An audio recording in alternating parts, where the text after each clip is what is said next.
It was a quiet morning in Ouagadougou, Burkina Faso. Ibrahim Traoré, known for his simplicity and closeness to the people, had decided to walk alone through the city center after a meeting at the presidential palace.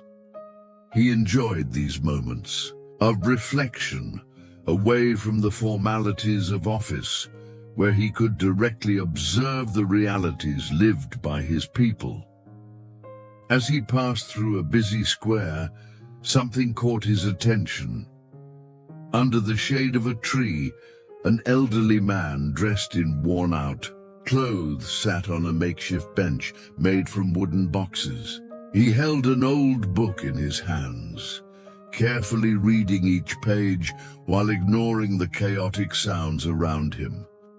Traoré frowned, feeling that something about the man seemed familiar. As he approached discreetly, he realized who it was. Professor Adama, his old high school philosophy teacher, the man who had inspired generations of young Burkinabés to dream big and seek social justice, was now here, living on the streets. Traoré's heart sank. He vividly remembered Adama's lessons on ethics, dignity, and the value of human beings. "Professor Adama," he called softly, his voice thick with emotion. The elderly man looked up from the book, surprised. When he recognized Traoré, his eyes filled with tears. He tried to get up quickly, but his legs were shaking with weakness. Traoré ran to help him, holding him gently by the arms. "Mr. President," Adama murmured, visibly embarrassed. I didn't expect to find you here." "Don't call me President," replied Traoré firmly and tenderly. "For me, you will always be my teacher." Adama shook his head, trying to hide the tears. "Things have changed a lot since those times, Ibrahim. I am no longer the man you knew. You will never stop being the man who taught me the value of dignity," said Traoré, holding the professor's wrinkled hands. "But how did this happen? How did you get here?" Adama hesitated for a moment before responding. "My house was taken over by debt. My pension is insufficient to cover the costs of living these days. I tried to continue teaching privately, but my health, well, it doesn't allow it anymore." Traoré listened in silence, feeling a mixture of anger and sadness rising within him. He knew that stories like Adama's were more common than he would like to admit. Many of the teachers who dedicated their lives to the country's education were being forgotten by the system. "Come with me," said Traoré, helping Adama to his feet. "Let's talk somewhere more comfortable." Ibrahim Traoré, still deeply moved by seeing his former teacher Adama living on the streets, helped the elderly man to his feet and led him to an official car that was waiting near the square. He knew this wasn't just a casual encounter. It was an opportunity to reflect on the social inequalities that still persist in Burkina Faso, despite recent advances.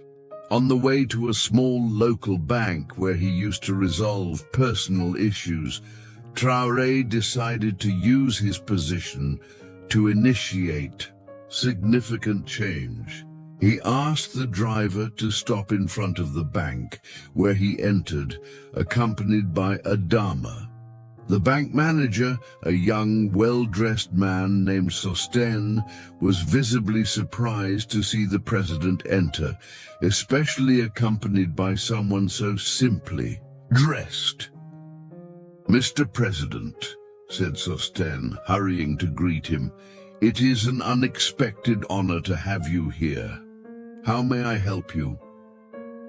Traoré indicated Adama with a soft gesture.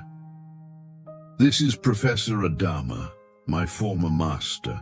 He was one of the pillars of education in our country, inspiring entire generations. Today, he is here with us because we need to correct something that has been wrong for a long time. Sosten frowned, confused. Of course, Mr. President. But how can I help you exactly? Traoré looked directly into the manager's eyes, his voice firm and full of purpose. I want you to open a special account for the retired teachers of Burkina Faso, an account that ensures they never again have to go through the hardships Professor Adama faced. And I want that to start today. The manager hesitated for a moment, clearly concerned about the logistical and financial aspects of the proposal. But upon seeing the determination on Traoré's face, he quickly nodded. Yes, Mr. President, we will make it happen. Adama, who until then had remained silent, finally spoke. Mr. President, I don't know what to say. I don't deserve all this. Traoré placed a hand on the teacher's shoulder, his eyes shining with emotion. You deserve better than this, Professor. You dedicated your life to forming minds and hearts. Now it's our turn to take care of you.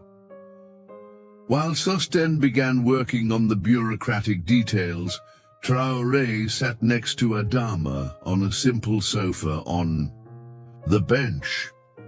He realized this wasn't just about a teacher, it was about all the unsung heroes who had built the country.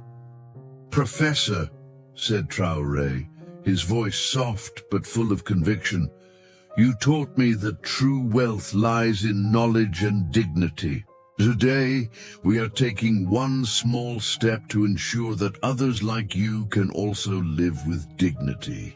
Adama shook his head slowly, his hands shaking as he held onto the cap he was wearing. I always knew you would do great things, Ibrahim, but I never imagined it would be like this, so human, so present. Traoré smiled, remembering the lessons he had learned from Adama decades ago. I learned from the best, Professor, and now it's time to give what I learned back to our people. Meanwhile, news of Traoré's surprise visit to the bank quickly began to circulate around the city. Employees and customers present discreetly filmed the moment, sharing it on social media. Hashtags such as Dignidade para os professores and Sur Traoré y professores began to go viral, inspiring debates about the value of education and the treatment given to retired educators. At the end of the meeting, Sosten presented a preliminary plan for Traoré.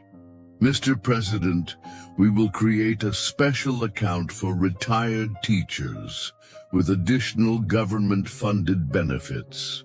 We will also review current pensions to ensure no one is left behind. Traoré nodded, satisfied. This is just the beginning. I want this initiative to be expanded nationwide. Every teacher deserves to be recognized for their work. Adama, still emotional, slowly stood up. Mr. President, I only have one thing to say, thank you. Not just for me, but for all of us. Traoré hugged the teacher tenderly. Thank you, Professor, for everything. Ibrahim Traoré's initiative to create a special account for retired teachers quickly gained national attention. The story of Meeting his former teacher Adama, who had been found on the streets, deeply touched the hearts of the Burkinabés. Within hours, videos and photos of Traoré's visit to the bank went viral on social media, generating a wave of solidarity and admiration for the president. Hashtags such as Dignidade para os professores and a Traoré professores began to circulate widely, highlighting the importance of valuing those who dedicated their lives to education.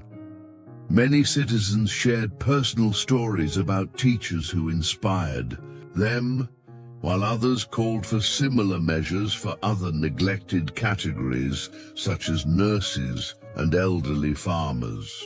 During a press conference at the presidential palace, Traoré spoke directly to the people of Burkina Faso. He was surrounded by retired teachers, including Adama, who was now wearing new clothes and looked visibly healthier after receiving medical and dietary care. Professor Adama, Traoré said, his voice cracking with emotion, is not just a man. He is a symbol of everything that is wrong with our current system. A country that does not value its educators is destined to fail, and this cannot continue. He announced that the government would launch a comprehensive program called Appreciation of Unsung Heroes, aimed at ensuring that all people who contributed to the country's development received the recognition and support they deserved. We're not just talking about teachers, he explained. We're talking about nurses, farmers, factory workers, all those who built this country with their hands and minds. They deserve our gratitude, our respect, and above all, our protection. The audience applauded enthusiastically, while tears ran down the faces of many present. Adama, sitting next to Traoré, slowly rose to speak. "Mr. President," he said, his voice shaky but firm, "what you are doing today is more than policy. It is an act of love for our people, and I know it will change lives just as it changed mine." In the following days, the valuation of Anonymous Heroes program began to be implemented across the country. Retired teachers began receiving additional benefits, while mobile medical teams were sent to rural areas to care for the elderly who had been forgotten by the system. In a small village in the interior of Burkina Faso, a retired teacher named Fatou was one of the program's first beneficiaries. She received a revised pension and free health care, something she had never imagined possible. "I have always taught my students that education is the key to the future," she said during an interview with a local broadcaster. "But I never imagined that someone would remember me when I needed help. Thank you, President Traoré, for giving us back our dignity."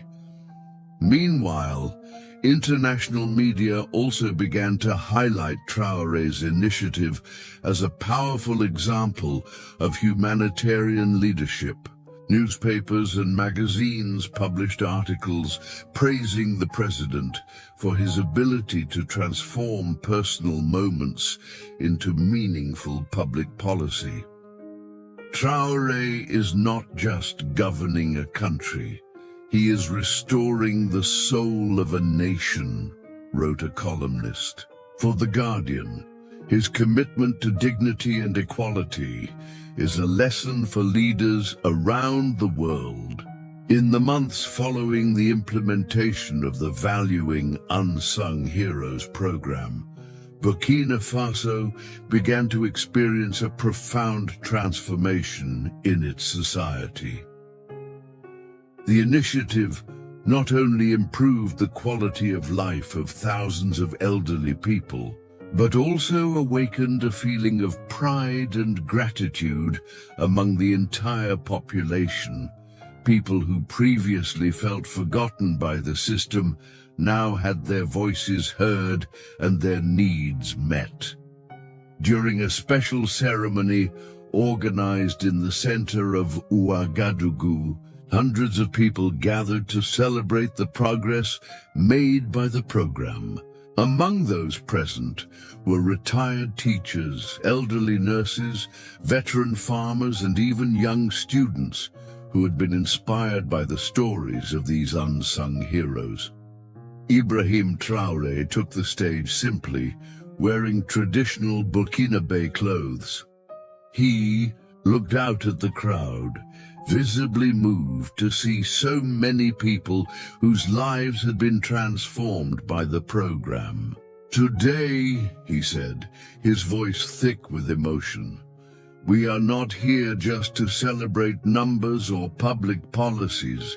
We are here to honor those who built this country with their hands and minds. You are the true pillars of Burkina Faso." He paused, allowing his words to sink in before continuing. "When I met Professor Adama on the streets of our capital, I asked myself how we allowed this to happen. How did we let our heroes be forgotten? But today I see that we are righting that wrong, and this is just the beginning."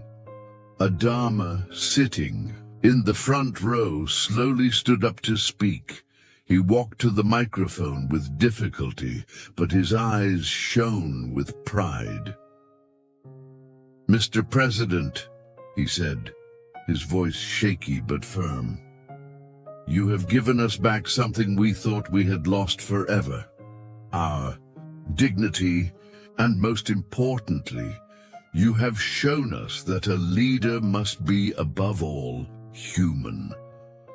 The audience erupted in applause, while tears ran down the faces of many present. Traoré hugged Adama warmly, knowing that this was more than a political moment. It was a testament to the power of compassion and genuine leadership. At the end of the ceremony, a child gave Traoré a small gift, a handmade notebook with a traditional African fabric cover. Inside it was written, "Heroes never die, they live in our hearts." Traoré smiled, keeping the gift with him. He knew this was more than just a memory. It was a reminder that every act of kindness could create big changes. As the crowd began to disperse, Traoré walked up to Adama and placed a hand on his shoulder. "Teacher," he said softly, "you were my guide when I was young. Now you continue to be my guide, showing the world what really matters." Adama smiled, his eyes shining with excitement. "And you, Ibrahim, are proof that a student can become greater than his master. You are changing our country, and I couldn't be more proud." Traoré and Adama's story quickly became a global symbol of how compassion and respect can transform lives. For many, this was more than a political triumph. It was a demonstration that genuine leadership involves recognizing the value of each individual and acting with humility and purpose. Observing the scene, a journalist wrote in his notebook, "Today, in Burkina Faso, I saw the future of an Africa that values its history, honors its heroes, and builds bridges of dignity for all."